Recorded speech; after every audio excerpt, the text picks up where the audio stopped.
bertanya, di tahun 2012 saya membeli rumah dengan cara kredit via bank X, saya tidak perlu sebutkan ya. Saat itu saya belum paham dengan transaksi riba. Nah sekarang cicilan rumah tersebut masih tersisa kurang lebih 6 tahun lagi. Berdosakah jika saya tetap lanjutkan sampai cicilan selesai? Atau saya harus meninggalkan atau menjualnya? Baik. Islam itu bijak, nggak langsung tiba-tiba begini. Ini kan udah 6 tahun katanya, berarti kan berproses nih dalam berjalan ini. Sekarang ditimbang dulu. Kalau hifdzul mal dengan hifdzul nafsi itu kuat mana? Ini ada hifdzul nafsi nih, ini ada hifdzul mal, ya kan? Baik, antara hifdzul nafsi bertemu dengan hifdzul mal, yang paling kuat yang mana? Menjaga jiwa atau menjaga harta? Paling gampangnya gini lah. Mencuri itu haram nggak? Apa? Haram ya. Kata orang semua mencuri itu haram kecuali mencuri hati anak bapak mertua dia. Dengan cara yang dibenarkan. Baik, semua mencuri itu haram, nggak boleh. Gimana kalau ada orang lapar sangat lapar, yang jika dia tidak mengonsumsi sesuatu, resiko kepada jiwanya. Lalu dia lihat ada makanan tuh yang bukan hak dia. Diambil itu untuk memenuhi hajat laparnya sehingga terjaga dari serangan-serangan yang berpotensi menghadirkan kematian. Walaupun kita katakan kematian itu ajal, tapi tetap ada sebabnya kan? Baik. Apa hukumnya mengambil barang bukan punya orang lain untuk menjaga nyawa misalnya di situ? Tuh. Itu ada detailnya lagi, ada detailnya. Nggak bisa langsung disampaikan boleh, ntar berapa juta orang ntar pada mencuri itu. Ya nggak bisa begitu, ada turunannya lagi. Itu pernah kejadian di masa Umar bin Khattab. Ya, saking terpaksanya dia mencuri, mengambil buah atau makanan tertentu, dan ketika akan dikisah disampaikan kisahnya, dimaafkan, ma'dzur. Ya, malah balik mengevaluasi, nangis itu luar biasa nih presiden nangis kan. Takut dihisab sama Allah karena ada satu rakyatnya yang kelaparan. Saking takutnya gitu. Ya, sampai kan terkenal kalimat Umar itu, kalaupun ada kambing di satu wilayah terpencil di bagian kekuasaan yang aku pegang, kemudian kakinya terpeleset aku nggak tahu, itu diistighfarin sama Umar. Karena khawatir ketika kambing itu mati, nggak bisa dikonsumsi sama yang punyanya dan menjadikan dia kelaparan. Itu sampai ke situ mikirnya. Ya, itu menurut saya sejarah Umar itu patut ditiru. Anda kalau mau jadi pemimpin tuh keluarkan tuh fikihnya Umar itu, dan itu akan luar biasa tuh, luar biasa dahsyatnya. Nah, ini yang saya maksudkan. Kenapa saya ilustrasikan itu dulu untuk menarik ke sini. Anda kalau berhenti di sini saat ini, masuk kategori darurat nggak gitu?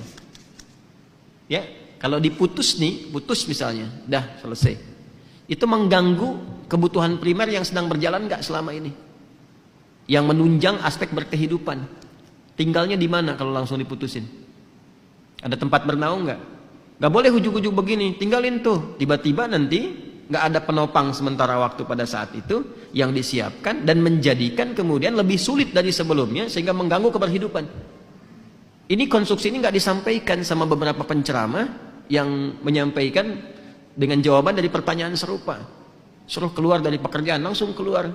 Jualan pecel lele, pecel ayam atau yang lainnya. Tiba-tiba kegiatannya habis, nggak ada jembatan, malah lebih rusak daripada sebelumnya. Ujung-ujung syariat ditinggalkan, nggak percaya lagi pada Islam. Ada yang begitu. Ada. Saya pernah menangani kasus limpahan. Kasus limpahan. Ini fatwa yang langsung dikatakan keluar, gak boleh, haram, riba, keluarnya. Begitu keluar apa yang terjadi? Dia mencoba jualan, gagal. Akhirnya dia memaksa memisahkan ayah dan ibunya. Ayah yang kena Parkinson, ya, dan sudah stroke, tidak dalam kesadaran tinggi, dipaksa menceraikan ibunya, ibu sambungnya, supaya dia menguasai warisannya. Jadi begitu. Karena dia memilih cara singkat dan dia menempuh yang lebih haram lagi. Jelas ya? Nah, sepakat, riba itu haram. Keluar dari riba ada jalannya. Itu yang harus dirinci. Jelas ya? Maka bagaimana rinciannya? Pertama, timbang aspeknya. Ini yang bertanya ini, lihat, udah punya jembatan belum? Kalau bisa ditinggalkan ini, ya ditinggalkan, sudah. Oper cicilan, alihkan ke bentuk syariah. Kan ini bank konvensional punya syariah nih. Ada juga yang syariahnya. Tanyakan dulu, ini solusi yang paling pertengahan. Ya. Ambil konversikan dari konvensional ke syariah. Nanti dinilai oleh syariah nih. Yang sudah berapa, biasanya syariah itu akadnya langsung jual beli nanti. Ya, ini dinilai berapa asetnya, harganya berapa, cicilan yang ke banknya yang konvensional berapa, dilunasin oleh bank syariah. Nanti ada skema untuk penjualan. Dari penjualan itu terjadi akad yang dibenarkan. Setelah akadnya terjadi, lanjutkan cicilan. Itu jalan tengahnya. Jelas? Nah, lalu bagaimana status riba yang sebelumnya? Dengan ketidaktahuan, setelah itu tahu, Masya Allah, lanjutkan ayatnya.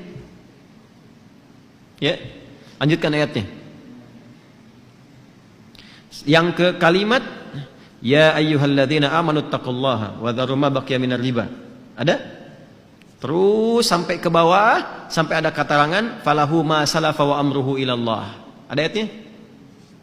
Terus sampai ke bawah, terus sampai walahu ma salafa wa amruhu ilallah. Ada ayatnya? Baik, jika ada yang sudah terjebak kepada riba, kemudian dia mau berpaling, bertobat, yang sebelumnya karena tidak tahu, ketika dia putus itu, yang sebelumnya terampuni oleh Allah Subhanahu wa taala. Ma'dzur, diampuni. Serahkan, kata Allah, urusannya kepada Allah. Sudah, Allah maafkan, itu selesai, sekarang perbaiki. Nah, kalau mampu dilakukan itu, konversikan dari konvensional ke syariah. Plus dari syariah nanti dinilai, teruskan cicilannya. Kalau susah, tidak ada dan sebagainya, lihat dulu nih, lihat dulu.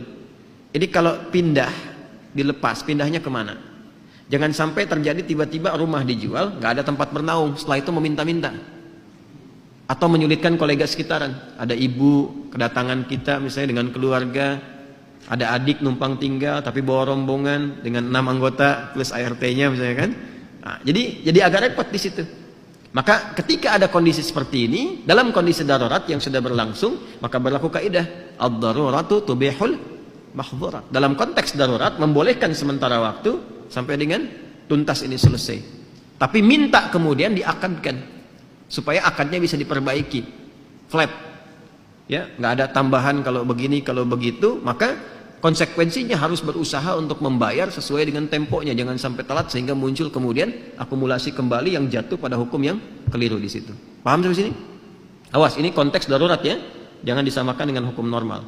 Kalau bisa kemudian kita dapat alternatif, saya pengen keluar dari sini, betul-betul keluar. Oke, saya mau beli rumah kecil aja, sementara, atau rumah dengan standar yang sama di tempatnya agak berbeda.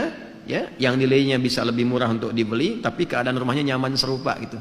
Dan cukup ketika dihitung, kalau dijual, alhamdulillah dapat yang ini, nikmat dijalani, bebas dari riba, dan bisa diputus di sini. Bisa disolusi. Kalau itu bisa dilakukan. Nanti janji Allah akan mengganti yang itu dengan yang berlipat lagi. Ya, paham ya? Nah, itu 3 bagian ini yang harus saya terangkan. Tinggal melihat ini yang bertanya kepada keadaan dirinya. Jelas ya? Jadi sekali lagi, timbang ke keadaan dirinya. Kalau sekiranya bisa dikonversikan kepada syariah lebih bagus. Kalau sifatnya kemudian darurat, maka diselesaikan apa yang harus menjadi kewajibannya ini, sambil banyak beristighfar kepada Allah Subhanahu wa taala dan mohon solusi kepada Allah ya, dari sambil proses berjalan sehingga diberikan naungan-naungan pijakan yang kuat untuk segera meninggalkan itu. Kemudian yang ketiga, kalau ada tempat yang bisa digunakan untuk jadi alternatif, jadi pilihan, lebih bagus, jalani itu. Dan jangan gengsi ya, gengsi itu hanya status kemanusiaan aja. Tetap kalau udah meninggal, sama juga. Anda mau yang di komplek, orang bilang kota dengan kampung, tetap meninggal dikuburnya di mana? Tanah juga. Jelas ya? Saya kira saya sudah jawab ini ya, jadi tinggal mengukur, dipraktekkan. Mohon izin, agama itu harus komplit disampaikan. Kalau enggak jadi bencana nantinya. Enggak bisa kita, oh ini ambigu, yang jelas aja yang mana. Yang jelas itu yang saya terangkan. Jelas ya?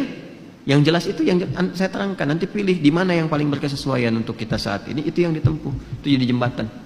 Paham? Baik.